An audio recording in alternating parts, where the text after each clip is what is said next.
Well, The geek's dilemma. We think we sound a lot more cool than what we actually are. oh, we always wish we sounded like Harrison Ford, don't we? Well, with that, Yeah, let's dive in. Welcome to the second episode of Who Virgin. Welcome back. We made it. We have a second episode. Welcome, Mark. Thanks for being here.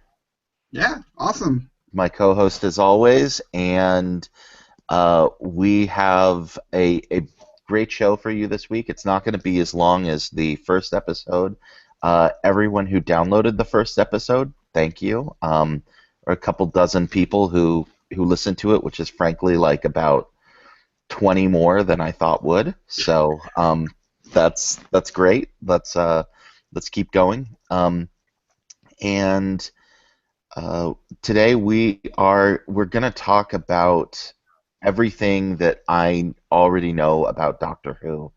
I do know a little bit, and I'm hoping I also don't have any misconceptions, but I'm gonna drop all of my Who knowledge right here so that we have like a before and an after the experiment, and then after I'm done watching, then I can be like, man, I was such an idiot. You can come back and listen to this. Uh, but before we do that in the second half of the show, let's talk about what has happened this week. I think we got to start with the Star Wars news with Big Rogue announcements. Yeah. big announcements. Rogue One. What were your first impressions about that, Mark? Immediately, what I loved about it is that they said Felicity Jones is going to have a big part. So I'm hoping this is going to be a vehicle for a really big female component in Star Wars.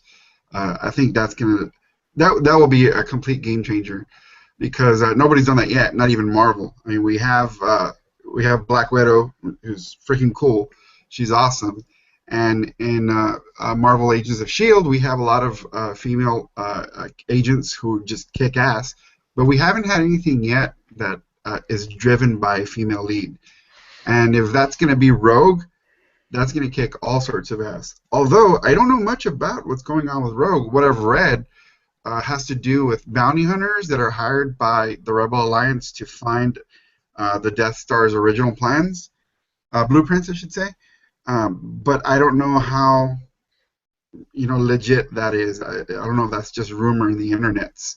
But I mean, that would be really really cool. I mean, if we're gonna go back to that era of the whole Star Wars universe, that'd be kind of Yeah. cool. And Yeah. Felicity Jones, ah, God, isn't she good to look at? I like her. I think she's all right. People were really talking about her after The Theory of Everything, which is a movie that I really liked, but like I was just like, Felicity Jones is okay, but Whatever, man. No, Eddie she's a little more than okay, man. Okay, okay. I'm willing to be wrong here. That's fine. No, but But I'm totally with you. And it was really funny the reaction that some people had. It's gotten through to a lot of geeks that it's not cool to like immediately knee jerk be like, well, I don't want a woman in my Star Wars. It's like that is now socially unacceptable. But me and Brian Swankmotron from Big Shiny Robot. I mentioned like, oh, it would be really cool if she had like her own like girl squadron and they were like off doing their own missions and like that was their thing and someone was like, oh, that can't be. There can't be an entire female squadron. And I'm like, why not? right, This is we the entirety of the squadrons that attacked the first Death Star were all white males, right, all white males. So if we are saying yes, we can have a female pilot, then if we just say okay, well, diversity happens in the Star Wars universe, then and it was just some sort of an accident that all of the pilots for the most part in the first three Star Wars movies were male, then why couldn't it be that there is a female group of pilots? Like, right. it's like, but suddenly that's a bridge too far. No, no, no, that's way too PC. And I'm like, what? What? I don't Well, care. Give me a good Star Wars story and put good people in it, and I don't care. let's compare this to the reaction of the new Ghostbusters all-female cast. Um, And here's where the difference comes in, because and I've had this argument with people online already. The way I reacted when I read about the new all-female Ghostbusters movie, it's not that I didn't like it because I demand my three guys kicking ass and only guys can be Ghostbusters. Not that. It's just that I felt the people they chose was kind of it's pandering to a crowd that who's demanding an all-female lead movie. And I don't know if I want to approach a movie that way. I want to create great characters, and if we make that character a female lead, that's cool. Like Mhm. I'm all for that. I got nothing against that. But I just figured people said, "Ha, we need a movie where there's going to be girls, and Ghostbusters is popular, so let's just put girls in there." That was my I reaction. But then there's that reaction of a whole bunch of a-holes out there, how it's so stupid that girls are going to be Ghostbusters. They can't hunt ghosts. They can't shoot guns. That's stupid. That's just beyond idiotic. My reaction was more like, what you're doing is pandering. And I don't yeah. think we got that with the Rogue announcement, because it's a whole new story. It's a whole new thing. And if it happens to be led by a female, that's great. I don't see that as pandering. So I don't know what you think about all that. Yeah, I tend to take a kind of medium view. Like first of all, I I just like with Star Wars, I want more Ghostbusters and I want the Ghostbusters universe and the Star Wars universe to look like the Ghostbusters and Star Wars fandom. And that means inclusion of women, people of color, individuals who happen to be gay, whatever those touchstones are.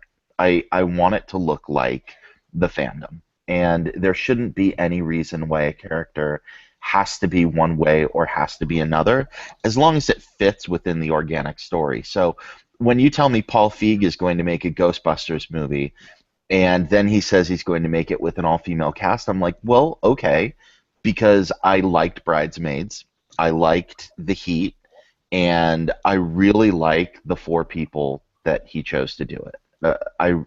You know, every single one of those I think are really hilarious individuals. Now, to me, the jury's still out of whether that's going to be a great Ghostbusters movie or not because I don't know. And despite my love for Freaks and Geeks and Bridesmaids, that humor is not exactly the same as Ghostbusters. It doesn't lend But to I it. but I don't know. But I don't know. And I'm very willing to be pleasantly surprised, and I'm willing to go into it with the most open mind because generally I like the franchise and I think they're trying to do something new and interesting with it. Um, Speaking of that, let's move um, into movies for this week. And the biggest surprise that I had um, was Cinderella. I went into this with completely no expectations whatsoever. I kind of hated the 1950 animated movie. Like, of all the classic Disney princesses, she's like the one I care about the least. And I absolutely loved Cinderella. And you've got a daughter, I've got a daughter. As soon as you can, take Julia to go see this. It's gorgeous. So Julia's that mom, is right? my Julia's yeah. mom right now is out doing manicure pedicure thing, the whole girl thing. So I had Julia and I told her, hey, I have to do a podcast, so just chill out of my room for a while. I'll put a movie on for you. She's real into Book of Life right now. Oh So I told yeah. her, yeah, I told her I'll put Book of Life, just chill for a little bit, and then I said when we're done, don't forget tonight we're gonna go see Cinderella. Haven't heard a peep from her since. She went and got herself a couple of bananas and an orange, and she's at the bed right now just watching TV because she knows if she behaves, I'm gonna make good on my promise. I'm gonna take her to watch Cinderella tonight. She's so excited about it, and I don't want to say I'm excited, but I kind of want to see how this all turns out. I have a lot of faith in Kenneth Branagh, so I'm hoping I'll like this. I hope I'm surprised because when I took Julie to see Frozen, I was just like, whatever. I'm gonna take my kid to see a movie. I have no vested interest in this stupid movie, whatever. And holy cow, man, I was floored by it. I thought this is a great movie, great message. Yeah. Really, really good. It caught me by surprise. And the animated movies have been doing that to me for a while. The Croods did that to me. Went in there expecting crap, loved it. How to Train Your Dragon, I didn't know what the heck to expect, loved it. Loved the sequel even more. So I'm gonna temper my expectations. I hope I really like Cinderella, or at least the experience of watching it with my daughter. But we'll see. I'll let you know what I think about it. I think you'll have a good time. I haven't heard anyone who's come out of it yet saying that they disliked it, and my little Andy absolutely adored it. So, um, it's if it's possible though, I might have enjoyed it more than she did because I really Wow. like how they fleshed out the character of Cinderella. And one of the things that always bothered me about the original was a lot of the inherent sexism uh, in the story, the whole leave the sewing to the women, and all of that. And it's just like, oh, I don't want to teach my kids these bad scripts, but you know, there's a lot to love in this, and I think you'll enjoy it. So I'm interested in your thoughts. If other people are interested, you can go read my very long and slightly spoiler-filled review up on Big Shiny Robot. I gave it a 9 out of 10. Wow. I stand by that.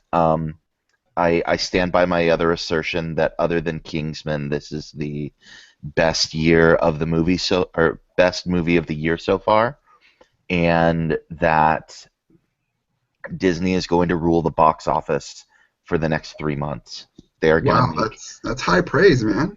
they're gonna make $1 billion between this and Avengers 2.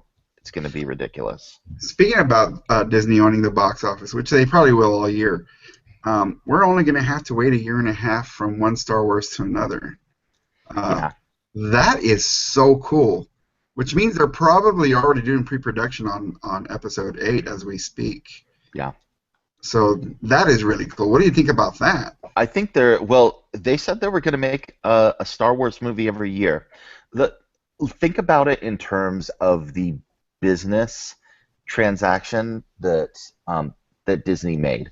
Bob Iger and Disney spent a lot of money to get their rights to Star Wars, and they start making that back once they start putting out new movies and merchandising, and so far the only thing that we've seen is Rebels, which is great, but it hasn't been like the spectacular breakthrough that everyone wanted it to be, or perhaps that it deserves to be.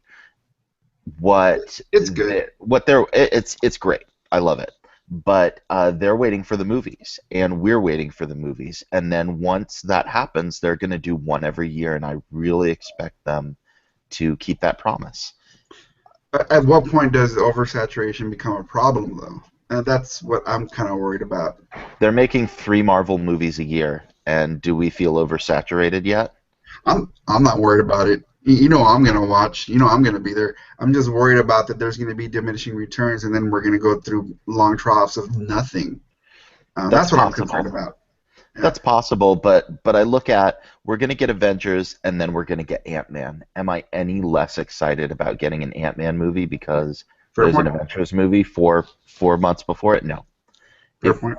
if I was going to get Rogue One 6 months after the first Star Wars, or after The Force Awakens, if I was going to get it 4 months after, if I was going to get it 4 weeks after, I wouldn't care. Right. The only That's us reason, though. That's us. I mean, we're the exact demographic they want to hit. But yeah, what about everybody else? What happens when they start losing money? I'm just a little concerned about that because I don't want to lose the momentum we have because I want to hold on to that, and I want these movies to keep coming. I feel like it's sort of a Field of Dreams thing that as long as there's a quality Nice. product, as long as there's a quality product, the audience will come. Every Star Wars movie doesn't need to make $1 billion. If some of them only $200 million, then that's going to be fine. And they're going to find a way to continue to do this. And not every not every Marvel movie needs to make $1 billion. I certainly don't think they expected Guardians of the Galaxy to be as big as it was. Right. And just out of left field, it was the surprise hit, and everybody loved it. Well, maybe not surprising to us. Well, a little bit surprising to me because I loved Guardians, but I always felt like that was something that was a little bit maybe too far out there I for I felt the normal exact same way. audiences. I felt that that was going to be the test if we're going to hold on to the audience that we've built up, because Guardians takes place completely in space and other planets with other like all epic creatures and whole new races. So my thought was this is going to be make or break for Marvel in terms of expanding the universe.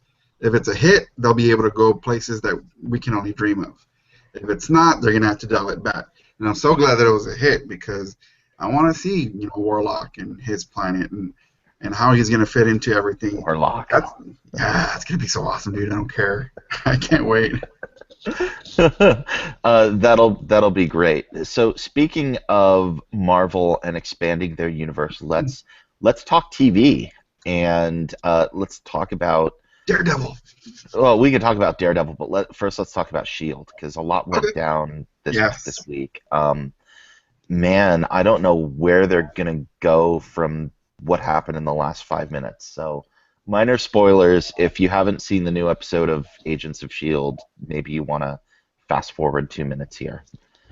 But uh, what do you really? I mean, we talked about this a little bit last week. Do you think Mockingbird and Hunter are Leviathan, or that they've got something else up their No. sleeve? What I'm thinking now, because of the way Bobby was talking about, keep forgetting his name, her dude. Uh-huh. I forget his name. Okay, slipped.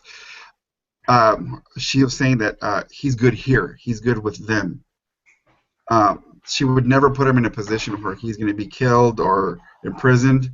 So what I think is that she and Mac are maybe working with Talbot to split up Shield, Hmm. because I can see a lot of Shield agents recognizing how dangerous a lot of the stuff that they work with, a lot of people they work with, are, and they have to kind of take them out of the playbook. Whereas old school Shield agents want to hold on to that. So I think we might see a division among Shield agents, and those that don't want to deal with any, who want to put an end to supernatural powers and people, are probably going to align themselves with a government like the United States military with Talbot. That's what I think might happen. I don't think Leviathan's going to be a thing with Bobby and Mac. Here's my theory. At the end of Cap 2, we saw Agent Hill filling out a job application at Stark Industries. Uh-huh. What if Tony Stark really is, privatizing peace? What if he is building his own security agency within Stark Industries, and he's trying to snap up old ex-Shield agents, and they're working with him, and there's a kind of Shield Inc. I as thought it about were. that. I thought about that, and that's actually, you know, yeah, it's plausible. But here's what I think, that we're going to go down a path that's going to lead us to civil war, Yeah, and that path to civil war is going to be the government saying, "Y'all need to come out, or we're going to force you out," right? And I think it's starting to happen now. I think Talbot's going to be part of that movement where he's going to be collecting names and he's going to try and force people to come out. And I think maybe Bobby and Mac are going to be part of this movement. Maybe along with Stark Industries. Maybe Stark Industries is already doing that now, yeah. especially after the events of Iron Man 3. So that's what I think is happening. Of course, I'm probably wrong, but that's the feel I'm getting. But man, that was pretty good. I'm The ex- ending was wow. yeah, I'm excited to be wrong with this show. Every time I think well, when the whole thing was, oh, well, who's that blue guy, and is he a Kree, and is this Inhumans, or what is it? And we found out all the answers to that this week too with with Lady Sif and the Kree agent being here on Earth. That felt good, and we actually heard Terrigen Mists, and we heard other things like that, and it helped put the pieces together. It's nice that they're throwing out a lot of breadcrumbs where we can have these theories and they can kind of go one way or the other. And if they're wrong, then it's okay because what they're delivering us is just as satisfying. And I feel like they really know where the show is going, and I appreciate Right. that. Yeah, I'm really enjoying that, and I'm based on the knowledge that I have of Marvel and the events that have unfolded on narrative threads before. A lot of it's starting to fit in. Some of it isn't. So I love the way they still keep the puzzle out there. They're still forcing us to try and figure out what's going on. And I still enjoy being sucker punched. Like, wow, I didn't think of that. So yeah, kudos to Marvel, big Yeah. time. So you wanted to talk about Daredevil. Yes, We're getting that very soon, and that trailer made me very excited. Kingpin. Finally an awesome, awesome take on him, man. Yeah, Looks exactly like him too. You does. know, I hope he's as brutal and vicious, and it looks like it's going to be. It looks very, very dark. Yeah, I like that. I feel like they're going to be able to use the fact that they're on Netflix to their advantage, and I don't expect them to go really outside of bounds that much, but they're not going to shy away from showing blood and people being actually like beaten up pretty badly. Right. This is going to be brutal, and it's going to be. I mean, but that's the way Daredevil should be. We should feel that. We should feel not only the brutality of the physical contact, but of the angst and the moral dilemmas that he's facing. So I'm really excited. Yeah, you think they're doing that for us? Like for the older crowd to throw the bone out there, like we're gonna make this as brutal for you guys as you want. I think they're doing it. I think they're doing it for their own brand. I think they're doing it because they know that people like us are definitely among their key demographic. And so it's okay to have Ultimate Spider-Man, which is a very kiddie show, and then it's going to be okay to have Daredevil, which is going to be really a lot more adult, both thematically and content-wise, and then you're going to have Agents of Shield, which kind of straddles the line, and they're testing the waters. Like, can we do hard R-rated sort of content and have it be successful? And they're going to test it out on Netflix, and we're going to see how it goes. That's the perfect character to do it with, though. Exactly. Him being based in Hell's Kitchen and all that, back in the nitty gritty New York City days. Hmm. That's the other question. I haven't really gotten a clear answer from everything I've been reading. Is this going to take place in the late '70s, early '80s Hell's Kitchen heyday, New York City, No, or is it going to be modern? it's going to be modern, but I'm betting they still pretend like Hell's Kitchen hasn't been completely gentrified and turned into Chelsea. Even though there's nothing but hipsters there, man. Yeah, I know. It's there's some of the when I came late to the Daredevil party. I didn't really get into it until Bendis was writing it in the early 2000s, Oh, and then I yeah. went back and reread all the Frank Miller stuff. But when I did that, there was something in one of his where he's like, this used to be Hell's Kitchen. This used to be the roughest part of town, and then some developer decided that people didn't like the name Hell's Kitchen anymore, and they started calling it Chelsea. Doesn't matter. It's still my neighborhood, and I'm like, love it. So I don't think they can do it in the 70s because they want to introduce these characters on the side so that I think they're going for eventually being able to add Daredevil, Luke Cage, Iron Fist, and Jessica Jones into another Avengers team the way that they are in the comics, where they're on Secret Avengers or New Avengers. I get them mixed up whichever team they're on. But Right. that's I think that's what they're going for. The other thing I think they're going for is they have characters who really only can be expressed in a very brutal R-rated way. Punisher, Ghost Rider, and we've had 4 films in the last 10 years devoted to those two, and none of them has exactly gotten it right. Although I liked the second Ghost Rider movie in some ways. Ugh. It was a little bit crazy. And all of it was cringeworthy. I think it had the bones of a good movie, but yeah, no, I'm sorry, man. They completely lost me there. Yeah, that's And okay. Punisher, Jesus, man, like how could you not get that right? I know. I feel like they almost tried. The Thomas Jane Punisher, like Good it, story. But Thomas Jane is not Punisher. He can never be. But it was a good story. I'll give him that.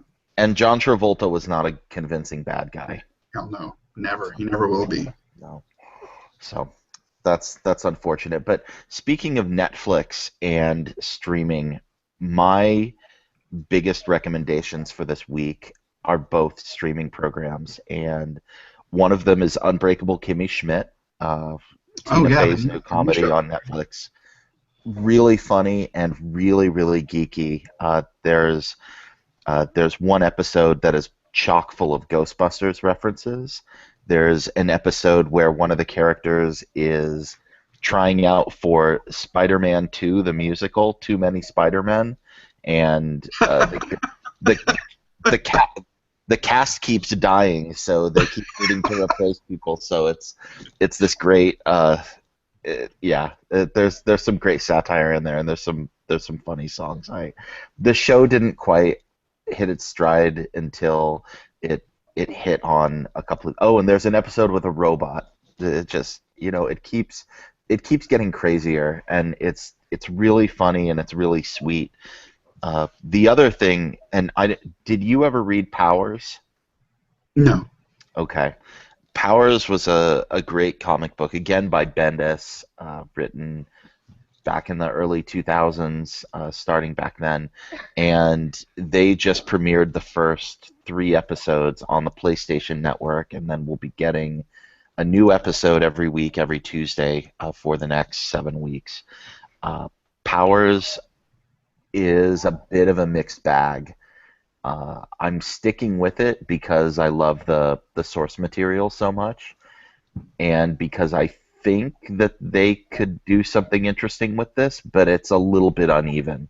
Uh, Playing the main character is Charlton Copley, who was the guy from District 9, Right. and he's an interesting actor. I don't know if he's the right choice here. Everything I see him in, it's like, that was kind of a. It's like either, that was brilliant, or Yeah. Like, he was out of place in Maleficent. yeah, exactly, and that's exactly how I feel here. It's like, and he's trying to speak with an American accent, and it sounds just kind of off, the Oh, same way like gee. Liam Neeson always sounds, just a little bit off when he's trying to play off like he has an American accent, and it's just it doesn't matter. There's something there. There's some people who can do flawless American accent, and you'd never know. But like Hugh Gary Oldman. Jackman, Gary Ga- Oldman. Gary Oldman, yeah, Hugh Jackman would never suspect that that isn't their natural voice. But it's just kind of weird. I like where they're going with it, though. They're having it much more be about almost a satire of our times, and people, yeah, people have superpowers, and they're getting into being superheroes because they want to be superheroes, but it's also because they want to be on YouTube, Mm. and they want to be famous, and so they have agents, and they Oh, superheroes with agents. Nice. yeah, exactly. So it's really kind of interesting, and it's more about the paparazzi and doing that than it is about saving the day. and it's just kind of an interesting world. The best part about it though is the main bad guy who they've got set up is Eddie Izzard, and Oh, perfect. he's playing the main bad guy whose name is Wolf, and he's locked down in this prison way below ground, like 20 stories underground, and they have to go to him and have him kind of play Hannibal Lecter, and he's a little bit crazy, and it's just of the 3 hours or so that I've seen so far, that was the best part. So I'm not going to wholeheartedly endorse Powers yet, but I'm going to keep watching it. So that's Cool. that's how I feel about it. I'll keep an eye on that. Give me 1 second. Let me Yeah. put. Be right back. Okay.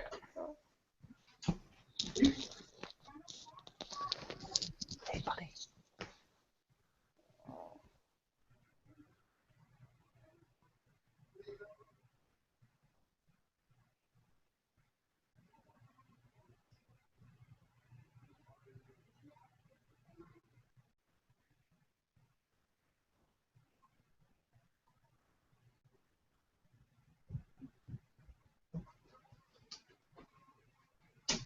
Okay, I'm back. The perils of having a 7-year-old. Yeah, my here. Oh, there you go. Nice. He's asking for his blanket and has been throwing his Pokemon at me for the last 10 minutes. I've been trying to surreptitiously uh, keep that out of here, so I will edit this little portion out. But it's good because I think we're almost done. So uh, let's just do a quick outro, and then like we're gonna cut, and then we'll come right back. Cool. So so you can watch Power. So you can catch Powers if you're a PlayStation owner. You can watch it on the PlayStation Network. Other than that, they put the first episode up on YouTube for free, so everyone can go check it out. But otherwise, you gotta have a PlayStation if you want to watch it at this point, or Okay. find some way to pirate it. Yeah, that second option might be my way of doing it. Eddie I, Izzard as villain, awesome, because he was probably one of the best parts of Mystery Men. yes. Yeah, Oh, Mystery Men, such a great so movie, and, awesome. and way before its time. Okay, well, we're done with this. When we're going to take a little break, and when we get back we will talk everything I know about Doctor Who, and talk a little tiny bit more about time travel and other geek blind spots, and we will be right back. Ugh. All right. So I think we're going pretty well. Making No, good turn. yeah. So let me real quick. All right.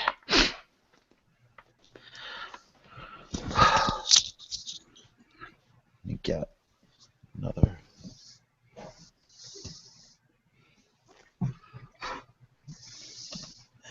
I'm saying a lot fewer ums this time. I'm being much more conscious about that. I was like, if I have to sit here and put a penny in a jar for every time I say I'm going to be a poor man by the end of this. So.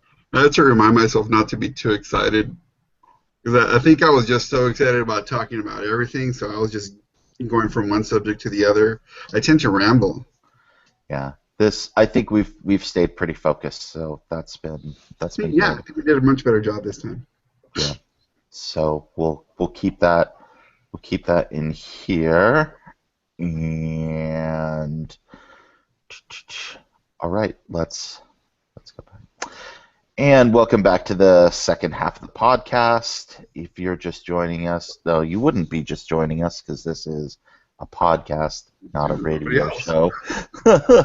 Oh, I just randomly flipped halfway through the podcast because I didn't want to start this from the beginning.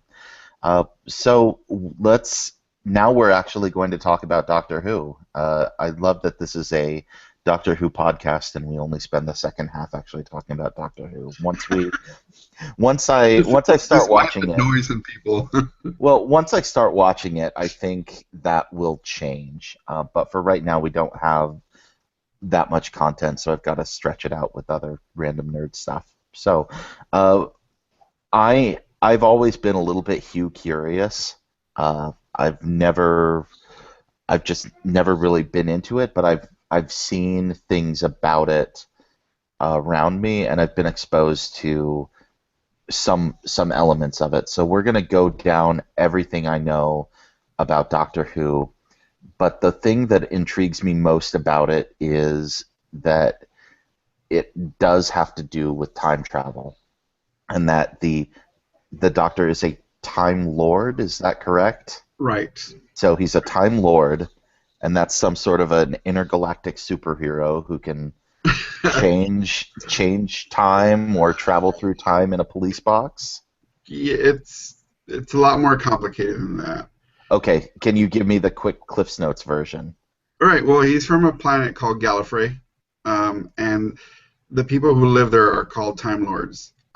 This is, of course, hundreds of thousands of years into the future, where they have found that there is access to time, to travel through time, and they took it upon themselves to create machinery that'll take them back to time and keep people from screwing things up. Not everybody has a time machine, which is called the TARDIS. Certain people do, and these people are the ones who are given the charge of stopping things from being changed, especially the important things in the timeline, the big historical things. We talked about fixed points in time before, how they can't be undone.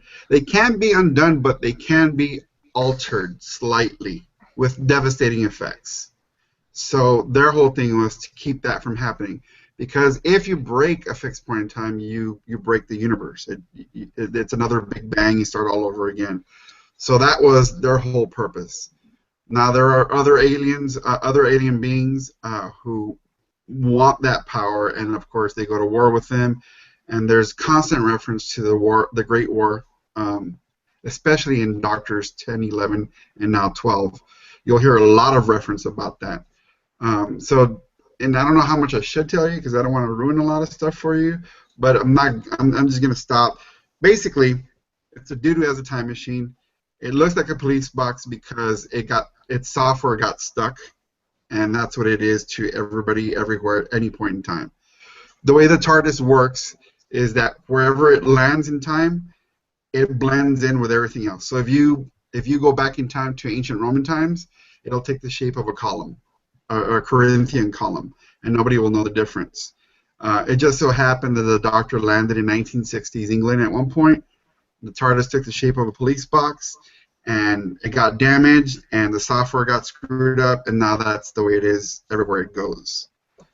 Which But is, I yeah, mean, go ahead. are there still police boxes in London? Are there No, still? Yeah, there isn't. that's it's kind of There funny. isn't, and they bring that up. There's several people who bring that up. They're like, you're not inconspicuous about where you arrive because there's no more police telephone boxes anymore. And he always makes the point that you guys always ignore the obvious. So it's kind of convenient. So are the Time Lords, are they somewhat analogous to like the Green Lanterns, and like this Doctor is like Earth's Doctor, and there are other ones No, they in don't other like places, or police sectors at all. Um, and there isn't all that much detail given. I'm pretty sure, like if you read the Doctor Who books, there's probably going to be a lot more detail in there, which I haven't read. Uh, but basically, they know that there's disruptions in the timeline, so they send a Time Lord to go fix it with his or her own TARDIS, and then they come back. Now, the Doctor is extremely important because he does things he probably shouldn't be doing. He's the risk taker. He'll take things to the edge and then find a solution. He's not. I guess Time Lords are a lot more like Spock, and we have a Time Lord right now who acts more like Kirk. if I explain myself. Hmm. Right? Interesting. They're both they both have great leadership. They both have a set of morals, but one of them is willing to risk things and lose things in order to get the job done. And that's one of the things about Doctor Who is that he ends up losing a lot of people, a lot of people, and it's something that I actually wanted to discuss. It really centers on humanity because if you go back in time to when things first started being written, one of the things that always comes up is immortality and time travel. Even in the Bible, like the Bible has Methuselah, Yeah. who lived to how old was he? 800 years old? No, it's like over 1,000. Over 1,000, yeah. Yeah. So even in the Bible, and we even have time travel in the Bible. In the Book of Apocalypse, what is it? Apostle John goes to the future and he sees the nations warring against each other. That's the freaking Bible. Yeah. We have other scriptures, not as holy, written about immortality and time travel. So this is something ingrained in us. Like we want, we may want to live forever. We may want to go back and change things, or we may want to go to the future and see how things have changed. It's in us. But then all these questions present themselves. Like, what happens if we live forever? I mean, what does that mean? Like, can we be happy and live forever? And the Doctor, he's a person who is one, extremely lonely, and two, extremely awkward in terms of socializing with people because he's seen so many people come and go, people that he's loved, people that he has grown attached to. They go. And like, what do you do with it after what? After maybe about 100, 200 years, what do you do with that? You see your kids grow up, you see your parents die, you see your wife die, and then you may want to say, hey, I'll just make another family. Then you see them die, and you stay the same, and things don't change. There's always people at war. There's always violence. I mean, how do you deal with that for 1,000 years? Like, what does that do to you? So Doctor Who answers a couple of these questions because there's several episodes where he's just tired. He's tired of everything. He's tired of trying to save people. He's tired of the universe being in constant turmoil. He's tired of losing people. And that's what makes the show great, in my opinion. It's not just about, hey, we're on a new planet. Hey, we have an adventure. No, it's about deeper things that we as humans often ponder about. So these are two other things that I know about Doctor Who. Is I know that this is the 12th regeneration Hmm. of it so far. Okay, and that he has companions that go with him, and I know that there have been companions who there's been some sort of tragic ending. I don't know the details of that because no one wants to spoil that for me, but I've seen enough like memes and things like that that I'm like, oh, this is probably going to end badly. The only companion who I can name by name is Amy Pond. Um, but can you explain to me the purpose of a companion?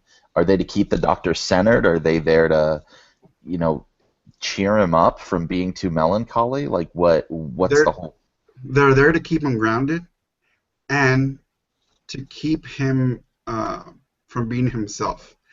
I can't really go into detail as to what that means because he was involved in something that is extremely tragic. And to keep him from going somewhere very, very dark, he has to have somebody to bring him back, to reel him in. And right now, the current companion is doing just that. Uh, oh man, I wish we were caught up because we could have some pretty good discussions on that. But yeah, the companion is there for a reason. Keep him centered, keep him grounded, and to keep him in touch with humanity. He's not human, hmm but he loves humans because they're so emotionally charged and because they're so unpredictable. And without that, he'd be black, white, cold, hot logic, hmm and things would be so different. And it's because of companions that he hadn't himself destroyed an entire race of people. so I know that along with Amy Pond that there was also a Rory Yeah. that she was involved with or something. and I know that somewhere in there, there's also someone named Captain Jack Harkness. Yes, And I know the actor who plays Captain Jack, John and Barrowman. yeah, John Barrowman, and he's great. And everybody's like, "Oh, it's Captain Jack," and I'm like, I don't know who that is. I know him because I see him on these other things. And so was was he on Torchwood? Is that Yes, Torchwood was his show? you're Now, probably gonna want to see that. yeah, I'm definitely gonna want to see Torchwood at some point, especially the like reverential way that people talk about John Barrowman and Captain Jack. I'm gonna want to get into that, I think. Yeah, he's a multi-pansexual. Yeah, so I've heard, which I think is interesting. I'm like, oh well, that's very, especially that so many of the people who I know who love Doctor Who are very like very goody goody, very religious, and like I'm like, this is a show where they celebrate someone being pansexual, and like your church is like actively funding like LGBTQ Right. discrimination. I'm like, that's funny. It is. But yeah. Torchwood's something that you're gonna want to see. I'm a big fan of Torchwood. It's very different. You get to see the differences between the Doctor, the Time Lord, and the way he functions, and the way somebody else would in a similar situation. Um, the last season of Torchwood, which aired on Stars, wasn't very good, but the one previous to that, Children of Earth, holy crap! A lot of what happens, the decisions that are made to save humanity, just oh god, it's so heartbreaking. At the end of that season, you're left with like your heart in your hand, and you're like, why did this have to happen? And Captain Jack's at the center of that, and he knows the consequences, and he still goes through with it because he has to save humanity. Holy crap, man! It's Is just he a Time Lord too, or is he no. just It's never really explained. His thing is an open mystery. He can't age and he can't die. hmm, Although he there's a few episodes in Doctor Who that reference him being the face of Bo, which is going to be important. You'll see what that's about. You'll know who the face of Bo is, but there hasn't been the connection yet as to how Captain Jack Harkness becomes the face of Bo. hmm. Um, it's you're going to really enjoy it, and I highly recommend watching Torchwood once you get going with Doctor Who. Yeah. I think I'll watch them. The plan is I think I will watch them in chronological order, starting with Yes. the Moffat reboot with Christopher Eccleston, and starting with that season, and then moving forward, and then when it comes time for when Torchwood shows up in that chronology, then I'll watch Torchwood, and then I'll. Cool. Moffat didn't restart. Oh, he didn't. No, it was Russell T Davies. Russell T Davies also Oh. is the creator of Torchwood. He's the one who did the spin-off. So that was his baby. Moffat came in right around the time Russell T Davies was going to step down. See, I'm learning things already. See, things I didn't even know, things I thought I knew about Doctor Who, but I was wrong. Yeah, then Uh, there's a big difference. Russell T Davies kept a lot of the silliness, lightheartedness of the old Doctor Who, a lot of the lower production value. But once Moffat comes in, he ramps it up, and there's more gigantic narrative arcs that go from episode to episode to episode. He changes it up. I like Moffat's direction. Not that I don't like Russell T Davies, mhm. but Moffat certainly did change the tone, which you'll see it. It'll be evident once you start taking a look at it. Yeah. So the other things I know the actors, several of the actors who have played Doctor Who. The most recent four, I mentioned Eccleston, Matt Smith, Peter Capaldi, who's now, and I can see his face, and why am I forgetting his name? And he's gonna In the loop, be or Dave no, no, Tennant. no. Yeah, David Tennant, who's going to be in the Jessica Jones show as the Purple Man. So, um, David Tennant. Here, just one second.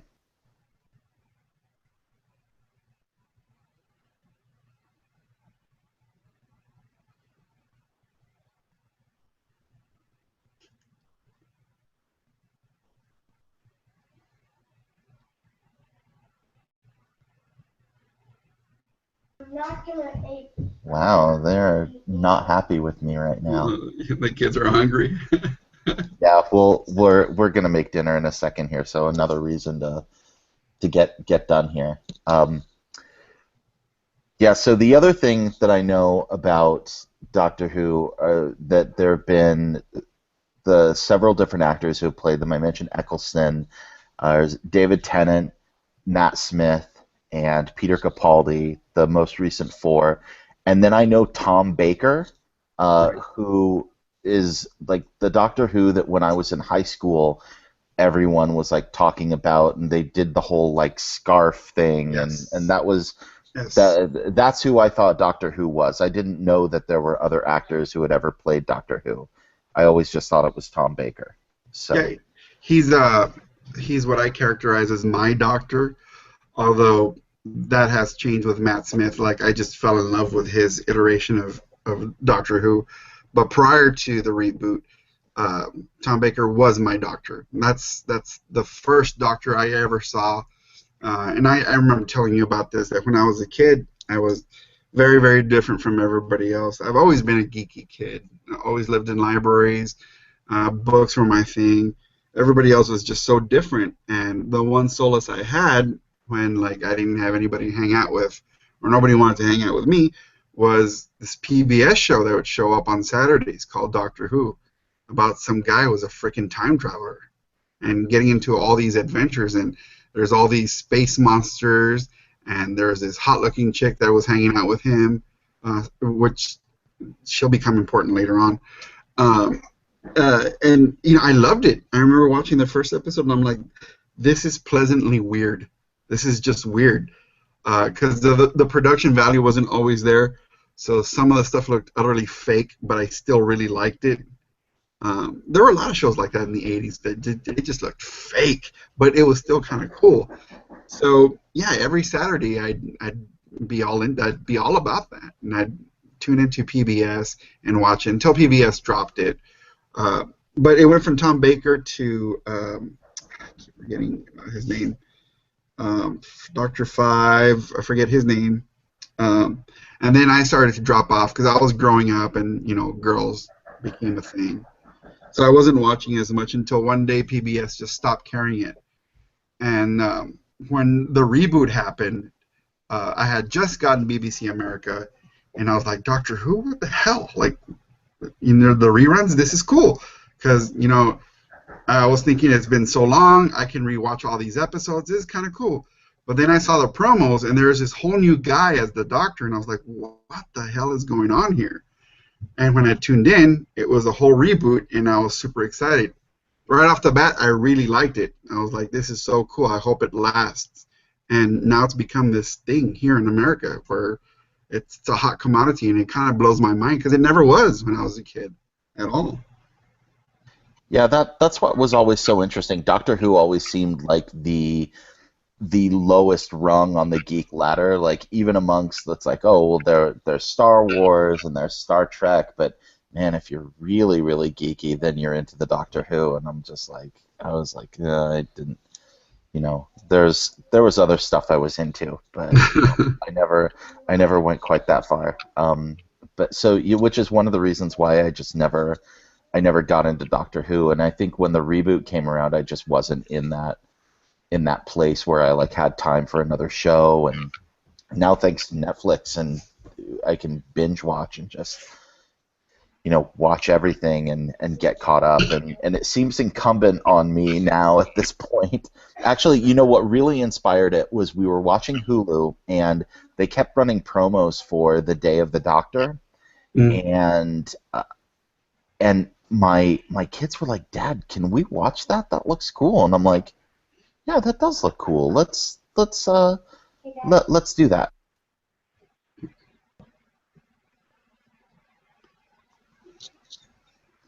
Kids Plus, they want to showed play. uh, plus they Kids want showed kids. Plus, kids they want to showed go to the park. Sorry. Go ahead. yeah. There was also John Hurt that showed up, so that Yeah. that piqued the interest of a lot of people.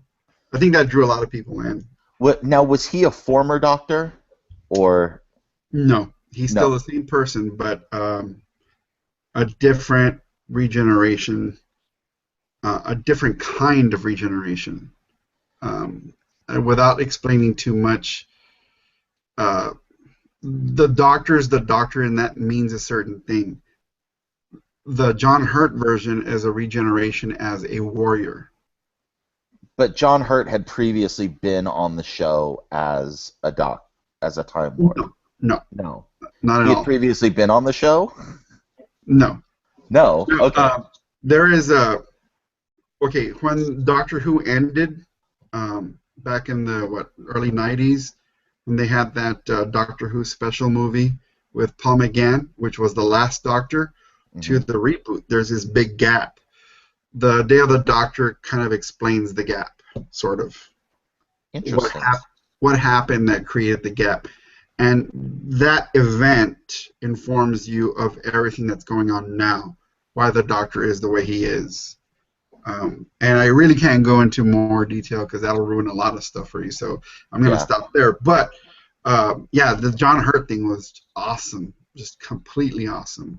It's just cool how much I kind of pick up by osmosis. And you mentioned, there are monsters and other things that he fights. So I know Daleks, and I Hmm. know I know Cybermen, and I know Weeping Angels, and we'll get into my knowledge of Daleks and Weeping Angels next week when I have a confession to make.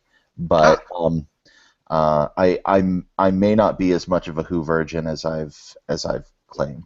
I So don't think anybody we'll is. find out. If you have any kind of nerd cred, you can't be a full, complete Doctor Who virgin. Like you said, by osmosis, you're going to pick stuff up.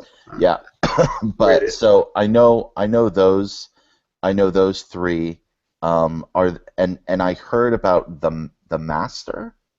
Is that right? Yes, Okay. yes. So He's there. a troublemaker, sort of. Okay. And now, is it a he or a she? Because they made some big deal about how a woman was It's cast. it's always been a he. Um, the latest thing that happened was apparently, and it hasn't been explained, but everybody kind of guesses it, is that the new iteration of the Master is a female. She calls herself the Mistress, Missy for short. Um, and because of that, people are clamoring for a female doctor. Now, this goes back to our previous conversation on the first half of this show about reactions. There's this clamoring that the next regeneration of the Doctor should be female, right? There are people who are for this or people against this. I'm against this only because every regeneration has been male, and as of this past season, we know that the Doctor was born as a boy because there's a sequence that happens where the Doctor and the companion go to Gallifrey when he was a child, and he's a boy. He's a little boy, so he's always been a boy. So for now, all of a sudden, for him to regenerate as a woman wouldn't make any sense to me at all. And for me, it would be absolutely pandering. Like, okay, just to shut you guys up, we're gonna have a female doctor, and it just leaves a bad taste in my mouth. So But they so did it with the master, so I'm not exactly sure where they're gonna go. so talking about regeneration, though, this is one of the other things. There was previously some sort of a limit on, like, the Yes, Doctor could only regenerate 10 times or 11 times, and so correct. now we're in uncharted territory with. Yes, uh, that is explained in a way at the regeneration of Matt Smith's Doctor, Doctor 10, Doctor 11. mhm. You're gonna have to wait that long because there's so much leading to that I don't want to spoil for you. But yes, they had set a limit back in Gallifrey. You only have 11 regenerations. So Matt Smith's Doctor, 12 regenerations. Matt Smith is actually the 12th regeneration because nobody was counting John Hurt because nobody knew about John Hurt. Oh, So okay. once we knew about John Hurt, he shows up. Everybody did the math, and we're like, "Whoa, hold on, wait a second." So that means there's a 12th regeneration, and that 12th is Matt Smith. So when that doctor dies, it's the end. But something happens that gives gives the doctor more life, and you'll find that out. Cool. Well, obviously there's a lot for me to learn, and that is the basis that's basically everything that I know about Doctor Who at this point. So that'll be really fun to come back at this.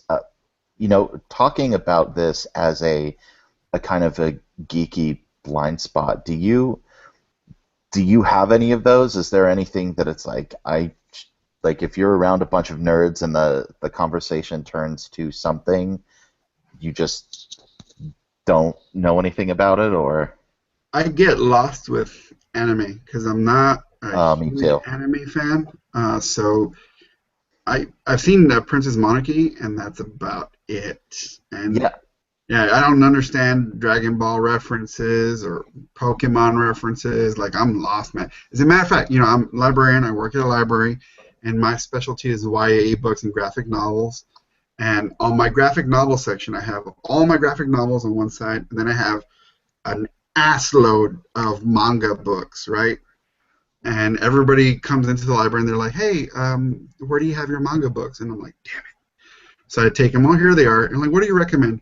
Well, let me show you some graphic novels. I always shift them over don't read that because, crap. Read the well, I don't know much about anime and manga, and it annoys me that I don't. I suppose I should read up on some, but that's just not in me, man, and that's damaging my nerd cred right there.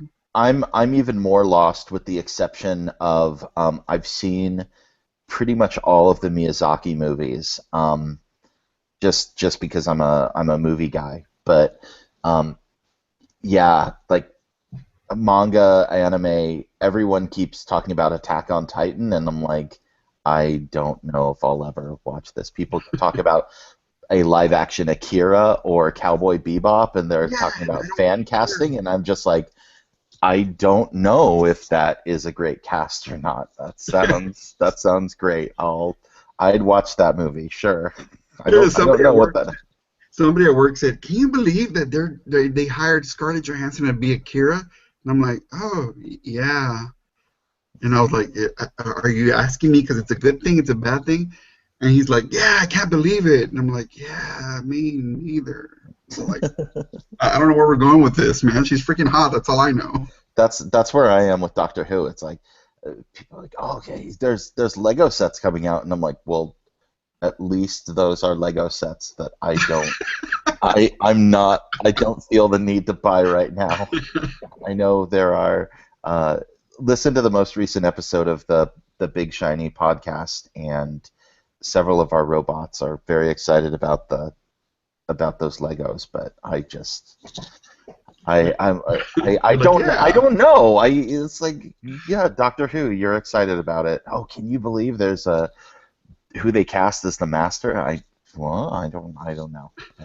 Well, I don't know what that means.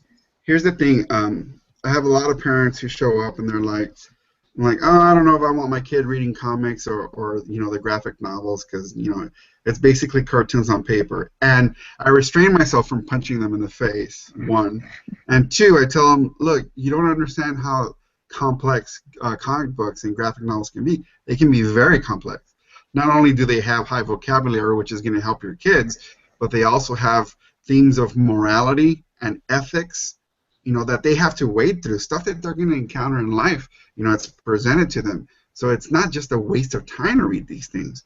Doctor Who's the same kind of thing. Yeah, it's a sci-fi show. Yeah, it's fun. Yeah, it can be silly. There's monsters, there's space, and all that. But it presents ethical questions, like moral questions. I mean, think about it, Andy. If you had the power for world peace, but it meant completely and utterly destroying Egypt, Israel, Palestine, Lebanon, Syria, Iraq, Iran, Saudi Arabia, Yemen. You have to destroy them completely. Everyone dies. Salt the earth, nothing regrows. It'll all become a historical landmark where people just fly over.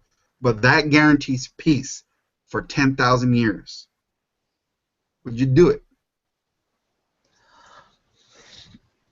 I'm almost inclined to say yes, but no. Well, But I mean, I no, I don't think you can do that.